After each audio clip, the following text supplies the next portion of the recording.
spins a brand new theme. Mrs. Right, that's right.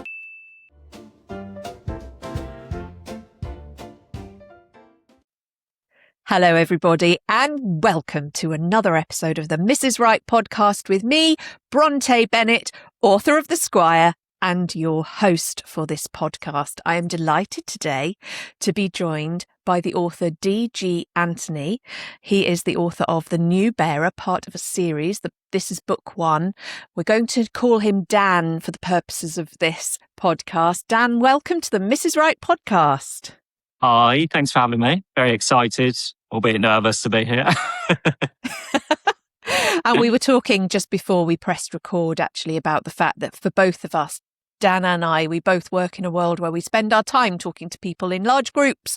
And yet, when you start talking about the important stuff that you've done in your own world, your authorship, your stories, it feels a little different. So we can relate. It does feel a little different, but don't worry, the audience is friendly. And so is your host. Thank you. I'll take your word for it. Thank you. Dan, I love to start by learning a little bit more about the person behind the book cover. And I guess what I'm interested in is where it all began for you, your earliest memories of story and the world of books. Of course. Having to cast my mind back here. But I'm thinking the first book that comes to mind when you ask that question is actually Harry Potter. I think I'm of that era where that was a big thing that came out. And to be honest, I wasn't a massively confident reader when I was really young. So I do remember handing it to my parents every evening, can you read me another chapter? As I was starting to build up my own ability in reading, if you like. And then from there, I've always kind of had a book on the go. Whether I'm not the fastest reader, I like to really absorb what's on the pages, but tried Lord of the Rings at one point. That was a tough read. So I moved, So I moved to The Hobbit then, and that was easier to manage. And I think it just became one of those habits in the background, really, that I started to really enjoy the escapism and, ending the day with visiting other places, really.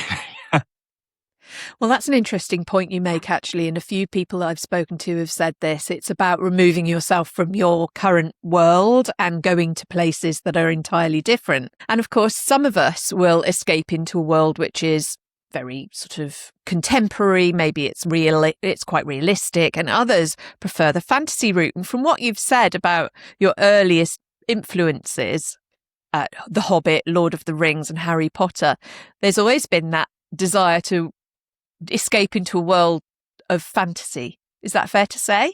Yeah, definitely. I think sort of later the books that I've really buried in was like A Song of Ice and Fire, the Game of Thrones series. Really love that. So I always sort of gravitate to fantasy and those sort of mystical, magical places that you wouldn't experience anywhere else, really. So. Yeah, and is that still true today? So when you're reading now as an adult, are you still choosing books that take you into the world of fantasy?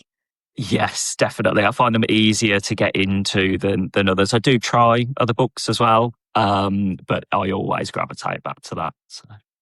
Great. So how did you learn the art of storytelling, do you think? I remember actually when I was at school and preparing for GCSEs, again, going quite far back now. But I remember preparing for English literature and we were doing mocks, and you had to do creative writing as part of it. And it was the first time I'd really tried to do anything like that. And I remember writing it down, and time passed me by completely when they were like, "You're done now." I was like, "Oh, wait," it just gone. And I was really nervous about how that was going to be received as a first time doing it. But I got really good feedback from the teacher, and they were really encouraging. I thought, oh my God, I've just written something. And I think that's my earliest memory of doing it. And then obviously I started to look at the book a couple of years after I left school. So. Yeah. And, I hear that, but I've never done any official creative writing courses or studied English literature after school or done any of that kind of stuff. But one of my podcast guests said, and I think this is absolutely true, that the best way to learn how to write is to read.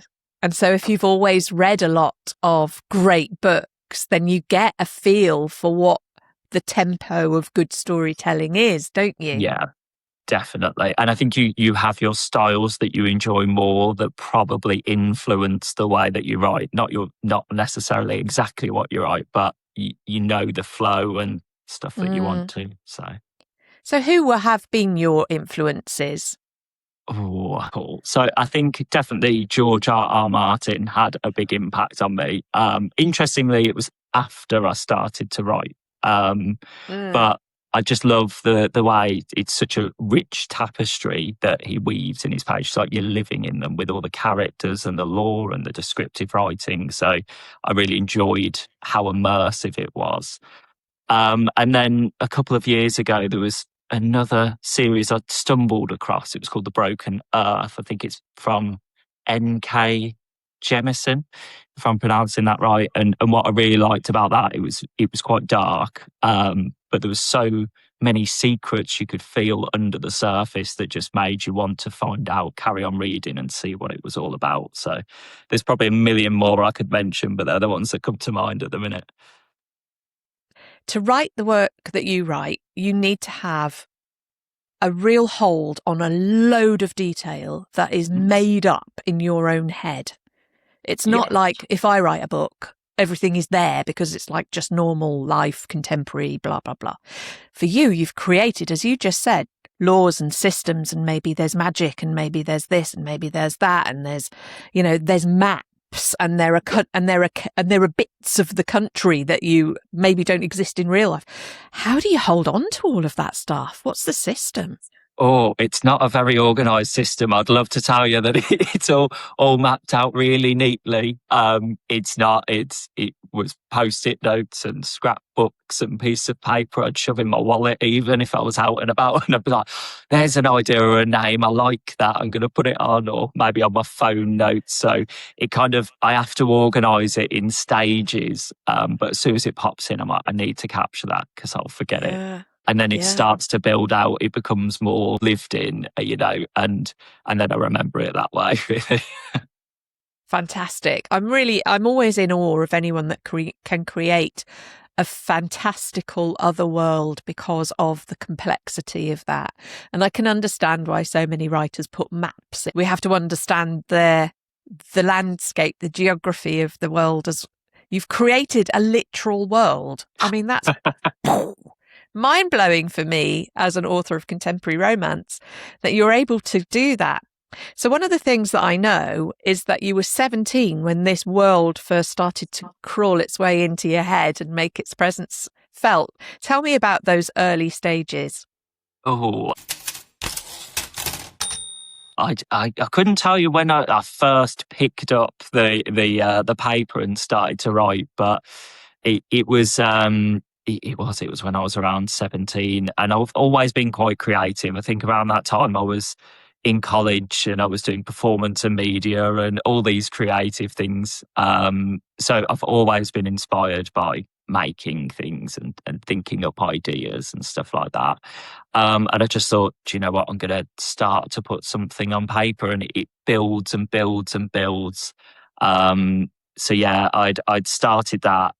It was a little bit of escapism at the time as well from, some personal stuff that was going on. My mum wasn't very well at the time, so it was a place to bury my head and, probably take out all them emotions on the characters I was building rather than acknowledging them myself, if you like. Yeah, I totally get that, and I hear that a lot. Writing as a form of therapy and escape. I hear that a lot. Okay, so it began to emerge, and we'll come to the story itself in a minute and learn a little bit more about the book itself, The New Bearer. So I say recently, it was last year, I decided to pick this story up. It had been, and the mental shelves, if you like, for a while, gathering cobwebs, but it stayed with me all this time. I'd be driving along and thinking about these ideas or trying to go to sleep, and dialogue was running in my head. So it never actually left me. I just wasn't doing anything with it. And then last year I thought, do you know what? It stayed with me this long. I need to see it through, at least the first book. And by this point, life had changed quite a lot for me. I'd built up a lot of experience in life and met lots of different great people and not so great people along the way. But I had my kids as well, and I was much more settled. And I just thought, not just do it for me, but there's a story there that I can share with my kids. I can share with the people that know me first and foremost. And that's really what inspired me then to go get it out there, put it out for other people. Yeah. So inspiration came in the form of people you'd met, both good and bad. Yeah. And also your children. And, Yes. that love of story for yourself as you were growing up and what a beautiful gift to be able to give your kids. I mean, what better gift could there be? That's amazing. So you've got this book in your head for years. I don't know how old you are, but I know that you're a lot younger than I am. So from 17 until now, or last year. You tell me that you started writing this last year and it's now out there and available. Yes. That is phenomenally fast, Dan. And it's a 400-page book. It is, yeah. How did you do that? You have a job, you have a family. How did you make that happen? A lot of personal sacrifices along the way. So I had the frame of it from when I was younger. So the bones of it was there. And I imagined in my head, I'm like, I'm just going to pick it up, make a couple of tweaks, and we'll move it along. It ended up being like a full rewrite, but the skeleton was the same. The characters were the same. I just added layers and layers on top of it. And I think that came from all the experiences and coming from a more mature mindset. So yeah, when I say wrote it, it's more like a rewrite of the original manuscript, but it was many evenings, weekends, later nights than I care to admit when I was buried in it. But yeah. Well, that makes me feel a bit better because it took me 2.5 years to write mine, and partly because there were great. I think there was a 6-month period when I didn't even touch it actually because I was just too busy with other life things. And then every now and again I hear from an author, I've written 2 books this year. And I think, how are you doing it? How is that possible? How do you do that? All right. So you'd already got the bare bones. Yeah. You did the rewrite. And then, we know, and we'll talk about this later, that there's a whole process that follows on from that. So the book is now born. When was your book published? The 27th of July it came out. Massive congratulations. Thank you. And how did it feel when you held that book in your hands for the first time? Oh, considering I'm here talking about writing a book, I'm really stuck for words to describe that moment. It was very surreal to look at it and go, that lived up here and now it's here is the only way I can sort of put it. It was really surreal, but incredible moment. Magical moment. So tell us about the new bearer. Give us the pitch. Oh, still feels surreal to have it, but here we go. The new Isn't bearer. That gorgeous. So for those of you who are just listening and you're not watching, describe what we're looking at there, Dan. Oh, well, we've gone for atmospheric in terms of the front cover here. So what you're seeing on the front there is 2 of the main characters witnessing the start of the story. And you can probably see the chaos that it's inferring there, standing above the burning city of Iracadia. Fantastic. So the new bearer is obviously the start of a series, the Parting War series, and the story's very much around found family, loss, and finding that inner strength within when you're faced with the hard choices. It centres around Luke, who's a boy who grew up in the shelter of his home, Iracadia, safely nestled in the crater of a vast mountain range. So everything he's ever known starts and ends within its borders. Luke's not naive. He's experienced his own fair share of hardship, but he's happy with the friends and family that he's found along the way. That is, until a stranger arrives. Now, strangers are works of fiction in Iracadia, and the appearance of this one brings an end to the shelter and security that he thought he was certain of. It brings an end to a great many things for Luke, but also a beginning. only it's far darker and more complex than he could ever imagine. So in the story, we follow him as he's forced to find meaning and accept a new and harsher reality. The world outside Viracadia is filled with darkness and creatures that are seemingly born of shadow that hunt the living unchecked. But it also comes with possibility and a responsibility he bears from being in the wrong place at the right time. So no matter how much he wants to go back, he's pushed ever forward into the unknown and holding on to a gift that he didn't ask for, but makes him prey to those nightmares around him. So the story's filled with complex characters in a land that's rich in culture, but whose true past has been erased. So things like religion, law, politics have all been manipulated to fill this vacuum of knowledge that generations have forgotten. So soon becomes apparent to Luke that every truth has a history, but not every history holds the truth. So the question at the heart of the story is whether he's going to reclaim everything that he's lost, or whether sparing the world around him will cost him the very thing that he wants to hold on to. Awesome pitch. Awesome. And the hero's journey in all its beauty is what you've just sketched out there, with the characterization of Luke and the good, the bad and the ugly that surrounds him as he goes on this journey. So if you're talking sort of genre, how old is Luke? Is this young adult? Is it adult? Is it across the whole spectrum? So somewhere in between. Luke's 17, but because of the shelter of his life, he's probably a young 17 than what we would expect in like our modern society. So that comes with its challenges. And for readership, what age range would this be a good market for? So I think anyone 16 plus, really. I've actually found that quite a lot of the readers that have enjoyed it are probably 40s plus. But that's just on the sample side that I've had. All genders have enjoyed it as well. So I think there's something for everyone there, because the fantasy element is almost the backdrop. It's about the people, the characters and the relationships that really drive it. And I guess that makes sense to me, that having picked it back up again years after the inception of the idea, you will have been through a number of things as an adult that will have enriched the metaphor about struggle and how we approach and deal with some of the challenges that life throws at us. And I love a nice metaphor, and I love a fiction that has a fable, if you know what I mean. So I've always liked a fable and a kind of, what does this mean? What can I take from this? What inspiration does this story give me? Sounds incredible. Thank you. And I know that it's only book one, so I'm assuming that the journey for Luke will continue beyond the end page in this first book. So this is only the start of that journey. There's a lot more to go, a lot of choices that face the characters in this one. Amazing. And when you were dreaming about publishing this book, did you have an idea in your head about where it would take you as an author?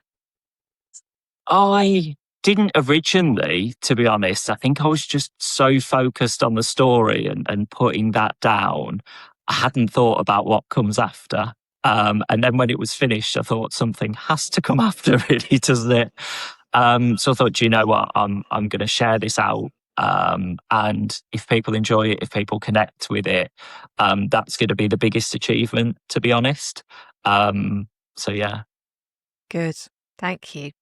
So you're not like, in my fantasy world, Disney Plus UK is going to get hold of my book and make a new Rivals out of it. So I still hold that dream. I still hold it in my heart. Definitely. If And Netflix maybe are watching you could and they be the want to next pick up Game on of Thrones. I would take it. HBO, Netflix, they want to come knocking on the door. I'm not going to say no. Any one of them. Quite right too. Because I think, when you've spent the time crafting a story and you've put it out into the world, your next desire is for as many people as possible to have access to it, isn't it? And it's not even about making money, because anyone who's self-published knows that that is not going to happen in any. It's not. It may never happen. It's certainly not going to happen quickly. In fact, for a few of us that on this podcast, we've agreed that it's a bit like a quite expensive hobby, but not as expensive as buying classic cars or going skiing. So, horses for courses. But it brings a lot more besides, doesn't it? So you've written the book, you've got people reading it and they're giving you feedback. What other benefits have you found have come from entering the world of, well, you're an author?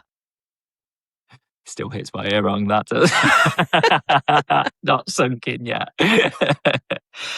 To be honest, I think one of the things that, I don't know, made it all worthwhile at the time that I published it is seeing the books in my kids' hands and them being so proud of me.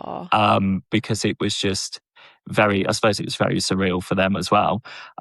So when they had their copies, they had a couple before launch day. And then when I woke up in the morning, they're outside the door and they're like, "Oh, could you sign my book for me, please? Now you're an author." Cute. And I was like, "Oh, bless them."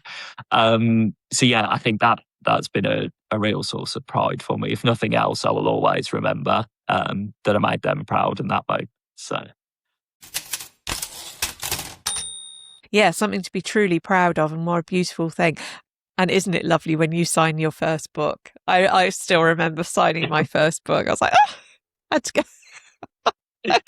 Has its own trials and tribulations. I need to practice my signature. Oh gosh, how am I going to sign? What do I write? Have I got the right pen? Where do I put the signature? All of those things that you don't know when you're a first-time author. Like I had to Google it. What page do I put my... I did exactly the same. What pen, what page? Yeah, exactly. Very funny, because you don't know, because you've never done it before. But now we see you shortly after you've published your first book. You'll have had a lot of experience. You've probably bought the kit like vellum or whatever you needed to format your book. You know how KDP works. You know what editing looks like. You understand the world of the beta reader. Did you use ARC readers, advanced reader copy? Yes. Did you do any of that stuff? So let's talk a little bit about your strategy for getting the book out there.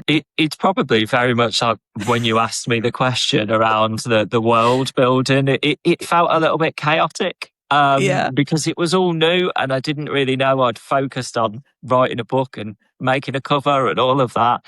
I did use beta readers initially to sort of test out and give me some feedback, and I picked them very carefully because I didn't want just close family and friends that were going to tell me what I wanted to hear. So it became then friends of friends. I found a book club and a couple of people that volunteered from that. So kind of people I didn't know and had no obligation to make me feel good about it. Some of those had English literature qualifications and had done teaching in that. So from a initial editing point of view, that was really useful. And then I made some changes from that, and then started to look at ARC readers. But it very quickly came closer to that launch date. So those ARC readers were kind of like, we get some in before and some are just going to carry on just after. So that was my haphazard approach, but yeah. And have you set up an author account on Goodreads? Have you got reviews coming in already? Yes. So I set them a couple of weeks before launch. I started to make my own website, which was something I'd never thought to do. I was going to ask you about your website because I've had a look at it and it's really impressive. Did you design it yourself? Yes. Yeah. Wow. It's really impressive. Thank you. So I did that and set up all the Goodreads and things. There was a lot of research, which isn't my speciality, but a lot of time sitting going, how do I move this box here and how do I set this up? And then muddling through until I found a way. But Dan, when you think about, we talked about Goodreads and Amazon and reviews and things like that.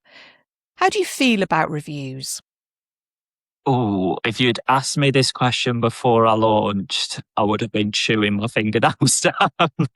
The idea of getting someone to review something that's so personal, that's been with me for so long, um, was quite daunting.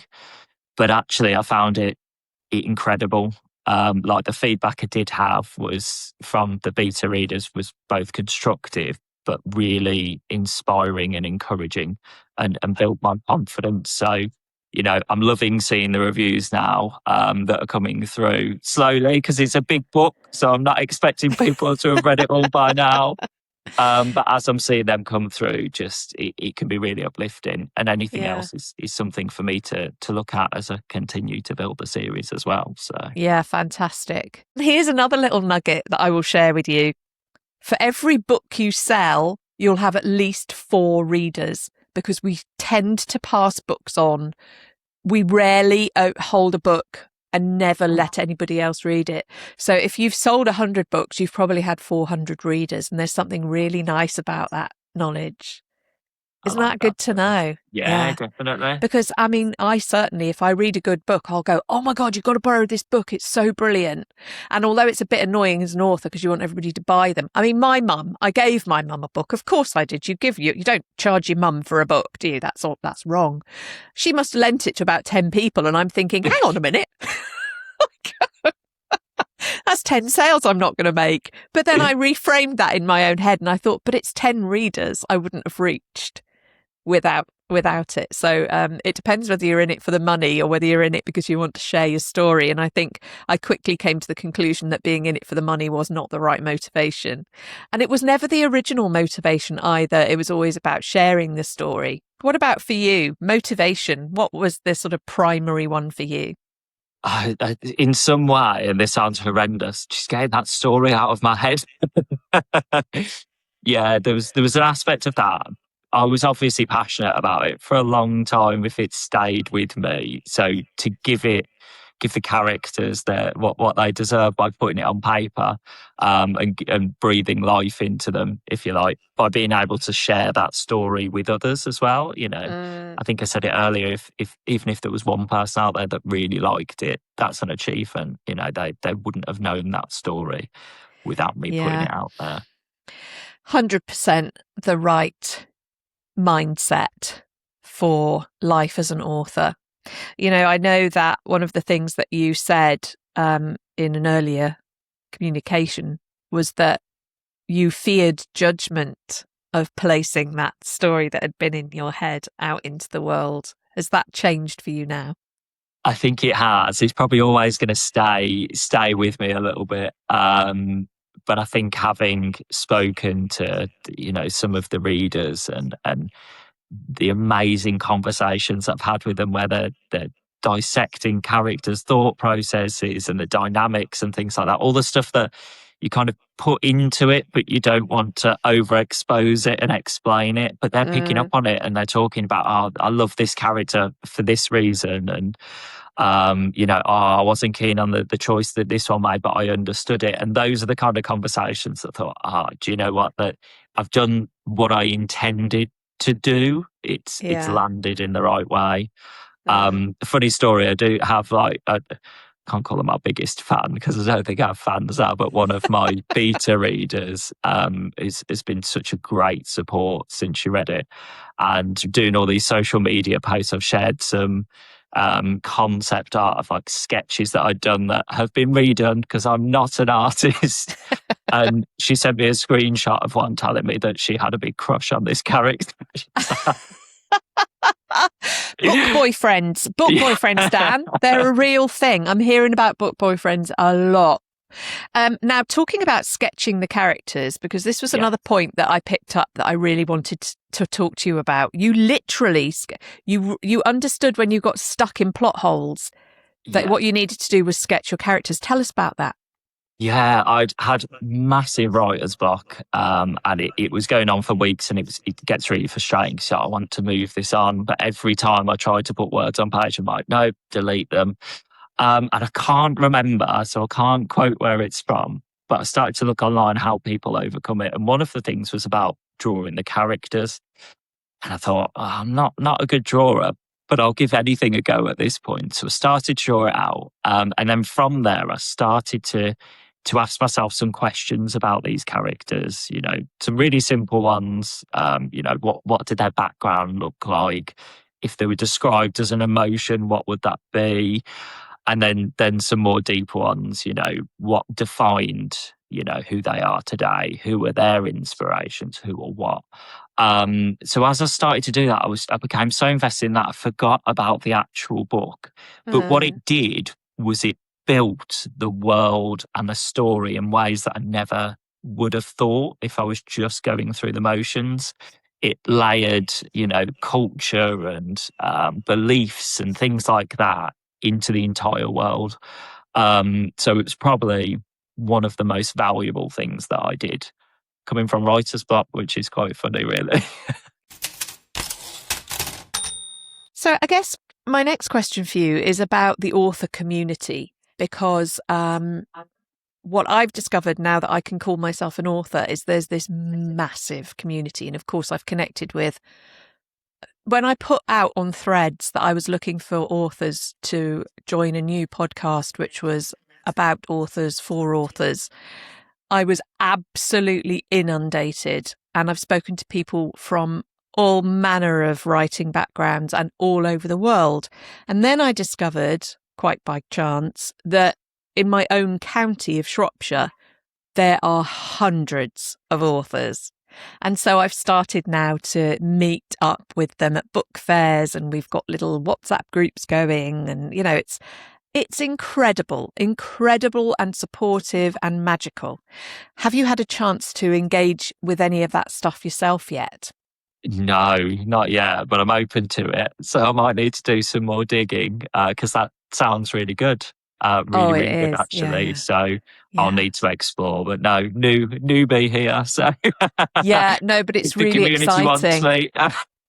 It's almost like when you've got your own book, it's like gives you access to a whole new community. And I love that. So I did my first book fair last Saturday, and I set up my little stall, and I had a friend that I have made in Shropshire who was my podcast guest sitting next to me, and she had another woman sitting next to her who's also from the local areas, and suddenly it takes on a life of its own, and actually you find that your direct sales go up exponentially when you start to put yourself out there in the author community, because authors buy each other's books.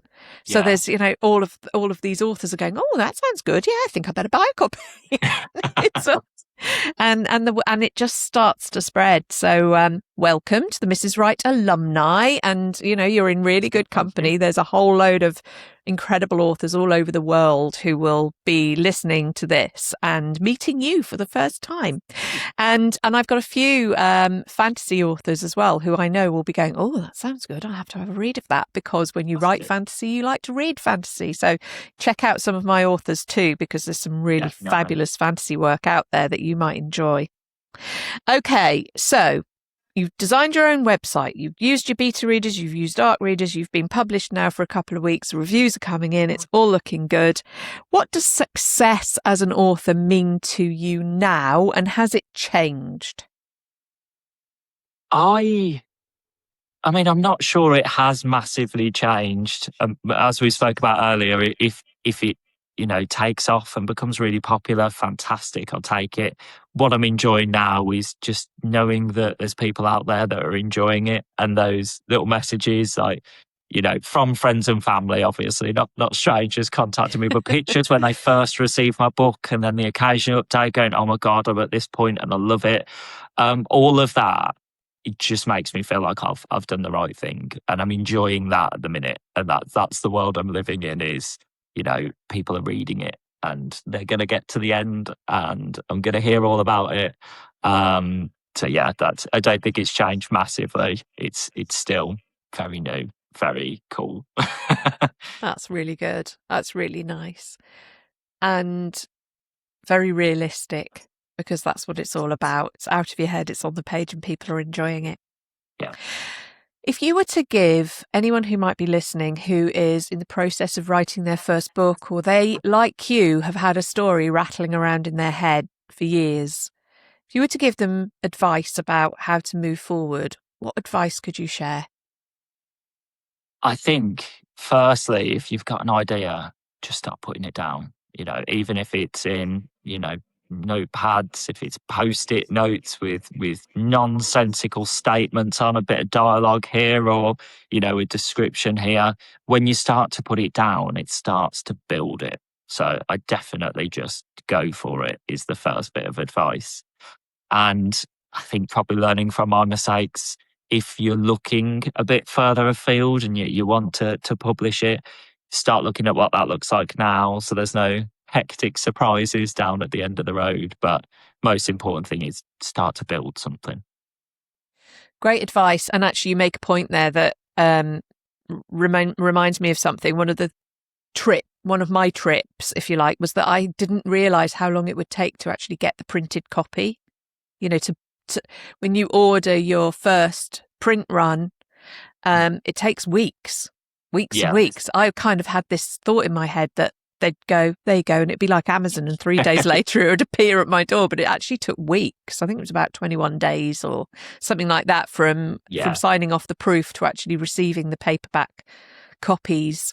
So yeah, you're absolutely spot on. Do a bit of research, understand the expectations, know what you need to do, listen to this podcast, because the advice you get from the authors is unreal. I've learned so much by doing these, by having these conversations. I've learned masses. So yes, get it down in whatever form you need to, and do a bit of research before you commit. Question. Yep. You have self-published. I have also self-published. I know why I self-published, but why did you? I think there was probably an aspect of the judgment and putting that out there, and it's a difficult market. I think traditional publishing, and getting lots of rejections and the amount of time that it can take, that all sounded very off-putting to me. But I think one of the biggest inspirations was I wanted it to be my own voice within the pages.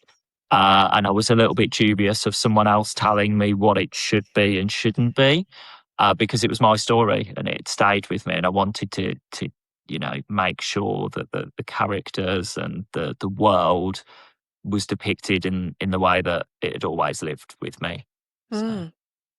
So if somebody were to approach you now and say, we've read your book, and I'm a traditional publisher, or I'm an agent, read your book, be quite interested in taking it off you and having the series and doing it traditionally, but we do need to make some changes. We want to change the name and we want to change this. How would you feel about that? I would be really hesitant. I think there would be some big discussions to be had around the reasons for that, because all the characters, all the places are really important to me. And they're important to some of my readers that I've had now as well. So to change that would be a very difficult decision to make, I think. I am so impressed with your absolute dedication to honouring the story in the form that it's been in your head for this time. And I think there's a big difference between honouring the story and being a commercial author that writes for commercial reasons. And what you're describing is somebody who is a purpose-driven author. You've got a story to tell, it's got meaning, it's got metaphor, you've told it, and your characters have come to life and you want them to be respected.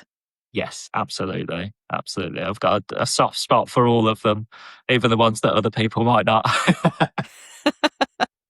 I love it. Thank you. Okay. So we've come to the end of my question set, as it were. But what I like to do to finish our conversation is to get you thinking more like a reader than an author. And I want to do what I call my 10 in 10. So the 10 in 10 asks you to take off the author hat and put on the reader hat and tell me whether you prefer this or that. Are you ready to try? Yes, let's go. All right. So thinking as a reader, do you prefer your books sweet or spicy? Oh, spicy. Fact or fiction? Fiction. Cliffhanger or happily ever after? Cliffhanger. Short or long chapters? Long. Ebook or physical book? Got to go with ebook. I do like a physical, but the ebooks are there. Practicalities. Yeah, that's the one. Practicalities. Reading at night without waking up your other half and going on holiday. Ebooks are better. Yes, definitely. I think that's the only reason I can read. Series or standalone? Series. Dog-eared or pristine? This is assuming it's a physical book. Yeah, pristine. Very delicate with the back. Respect. Bedtime or any time? I wish I could say any time. It's got to be bedtime. Yeah. One at a time or multiple choice? One at a time. And bookmark or fold the corner? Bookmark. I'm getting a definite sense of respecting the book from that conversation. Yeah, definitely. Well, Dan, or D.G. Anthony, author of The New Bearer, it has been such a pleasure to learn a little bit more about the man behind the book cover, the story between the book covers, and what went on beyond the book cover. Thank you so much for joining me on the Mrs. Wright podcast, and the very best of luck with your next books and with the sales and reviews of this one. Amazing. Thank you for having me. It's been a pleasure. Really enjoyed it. Thank you. And thank you, listeners and watchers on YouTube, for joining us for another episode of the Mrs. Wright podcast. Until next time, it's bye from us.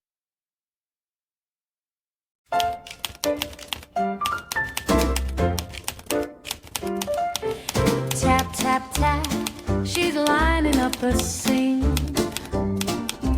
Coffee cup, cat's tail, dancing in the steam. Every little click spins a brand new theme. Mrs. Wright, that's right.